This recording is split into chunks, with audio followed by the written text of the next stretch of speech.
আসসালামু আলাইকুম। সবাইকে ওয়েলকাম জানাচ্ছি আমার ইতিস কিচেনে। আজ শেয়ার করছি ডিম ছাড়া কেক বা এগলেস কেক। এটা একবার যারা তৈরি করবে তারা বারবার তৈরি করবে ইনশাআল্লাহ। এটা খেতে অসম্ভব মজা, তুলতুলে ও নরম। অনেকে ডিমের গন্ধ পছন্দ করে না বা ডিম খায় না, তাদের জন্য পারফেক্ট একটা রেসিপি। আশা করছি আপনাদের ভালো লাগবে। যারা এখনও আমার চ্যানেলটি সাবস্ক্রাইব করেননি অথবা নতুন দেখছেন, প্লিজ আমার চ্যানেলটি সাবস্ক্রাইব করুন। আমার রেসিপিটি 100% ফলো করলে আপনাদের কেকটিও এরকম স্পঞ্জি হবে। কেক তৈরির প্রথম শর্ত হচ্ছে ময়দাটাকে খুব ভালোভাবে চেলে নেওয়া। আমি মেজারমেন্ট কাপের 1.5 কাপ ময়দা, 1.5 চা চামচ বেকিং পাউডার, 1/2 চা চামচ বেকিং সোডা দিয়ে খুব ভালোভাবে চেলে নিচ্ছি। চেলে এক সাইডে রেখে দিচ্ছি। অন্য একটা পাত্রে রুম টেম্পারেচারের 3 টেবিল চামচ বাটার নিয়ে নিয়েছি। হ্যান্ড উইক্স দিয়ে একটু ভালোভাবে মিশিয়ে নিচ্ছি। এর ভিতরে দিয়ে দিচ্ছি 3 টেবিল চামচ সয়াবিন তেল। ফ্রেন্ডস, বাটারটা ইউজ করছি ভালো একটা স্মেল আসার জন্য, আর তেলটা দেওয়া হচ্ছে আপনার কেকটা অনেক সফট হবে। তেল এবং বাটারটাকে 1 থেকে 1.5 মিনিট খুব ভালোভাবে বিট করে নিচ্ছি। এর ভিতরে দিয়ে দিচ্ছি 3/4 কাপ কনডেন্স মিল্ক। এটা আমার চ্যানেলে দেয়া আছে, আমি লিঙ্কটা ডেসক্রিপশন বক্সে দিয়ে দিব। এর ভিতরে আমি দিয়ে দিচ্ছি 2 টেবিল চামচ পাউডার চিনি। এটা আপনারা পাটায় পিষে নিতে পারেন, ব্লেন্ডারও ব্লেন্ড করে নিতে পারেন। আমি সব মেজারমেন্ট কাপ দিয়ে মেপেছি। 3 থেকে 4 মিনিট খুব ভালোভাবে ফেটিয়ে নিতে হবে।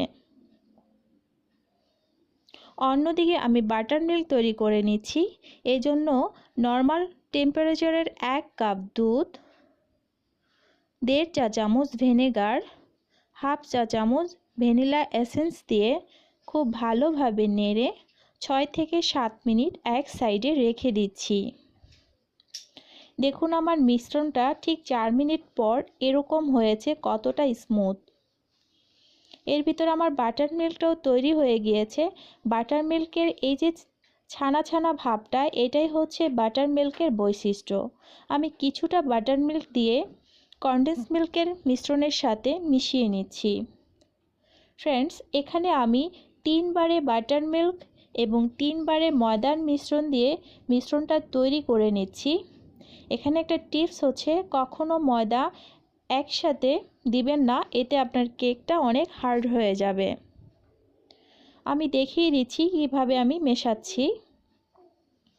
আবার দিয়ে দিচ্ছি বাটার মিল্ক। এভাবে পুরো কেকের মিশ্রণটা তৈরি করে নিয়েছি। আমি যে মোল্ডটা নিয়েছি এটা 7.5 ইঞ্চির মোল্ড। এর ভিতরে 1/2 টিস্পুন বাটার দিয়ে খুব ভালোভাবে ব্রাশ করে নিচ্ছি। আমি আগে থেকে পার্চমেন্ট পেপার কেটে রেখেছি, সেগুলো আমি বিছিয়ে দিচ্ছি। আমার বেছানো হয়ে গিয়েছে। এখন এর ভিতরে আমি কেকের মিশ্রণটা ঢেলে দিচ্ছি। আমি 3 থেকে 4 বার খুব ভালোভাবে ট্যাপ করে নিচ্ছি।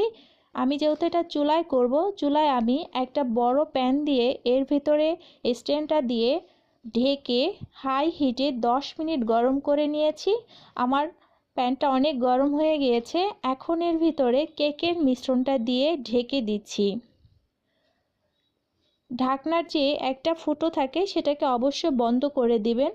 আমি কেকটাকে হাই হিটে 5 মিনিট জাল করে পরে লো হিটে নিয়ে আসছি। আমি হিটটা দেখিয়ে দিচ্ছি কেমন হবে।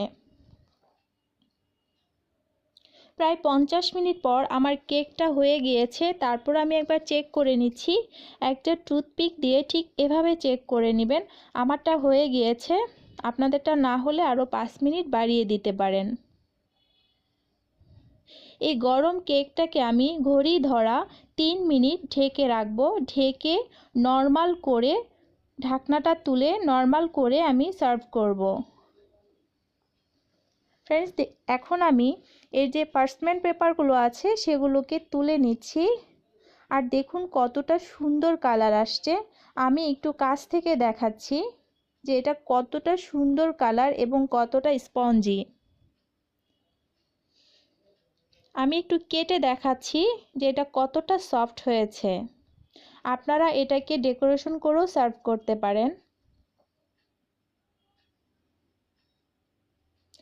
আমার রেসিপিটা যদি ভালো লেগে থাকে তাহলে ফ্রেন্ডস অ্যান্ড ফ্যামিলির সাথে শেয়ার করবেন আর আমাকে অবশ্যই জানাবেন।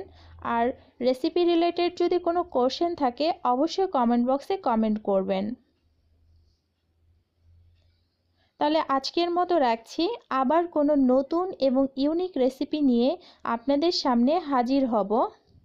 সবাই ভালো থাকবেন, আমার জন্য আমার ফ্যামিলির জন্য দোয়া করবেন। আল্লাহ হাফেজ।